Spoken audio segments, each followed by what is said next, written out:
Hej, mit navn det er Rikke Godthjælp. Jeg er uddannet akupunktør og zoneterapeut, postolog og aurikulomediciner.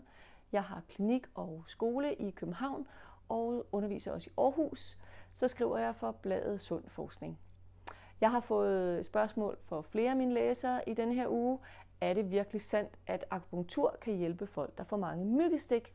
Ja, det kan en akupunktør rigtig tit. Og hvad er det så lige præcis, vi kan hjælpe med folk, der får mange myggestik? Det vi kan hjælpe med, det er, at folk får færre myggestik. Det vil sige, at er du udsat for, og ved du, at du ofte får rigtig mange myggestik, så kan vi hjælpe dig med, at du får færre. Det betyder ikke, at du slet ikke får nogen. Det betyder bare, at du får færre myggestik, end du har fået. Og at de myggestik, som du så får, at de ikke klør og krasser og hæver og bliver røde, som de normalt vil gøre.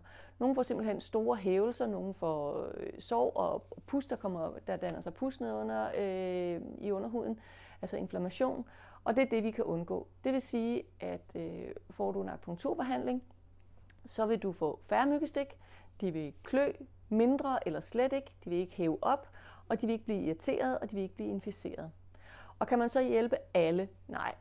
Cirka 80-90% kan blive hjulpet med akupunktur i forhold til de her myggestiksproblemer. Og kan man så også blive hjulpet, når nu man allerede har fået en masse myggestik? Ja. Normalt, hvis man kommer i god tid, hvis man kommer inden sæsonen starter, så får man 2 behandlinger. Man skal have de her 2 behandlinger i løbet af 1 uge. Hvis man allerede har fået mange myggestik, og man allerede har gener, så skal man regne med omkring 3 behandlinger. Hvis det er, at man allerede har fået myggestikkene, så skal vi ind og køle systemet og balancere systemet, stabilisere systemet, sådan så at der er ro på, og så går man ind og giver den her antimyggebehandling sammen med efterfølgende.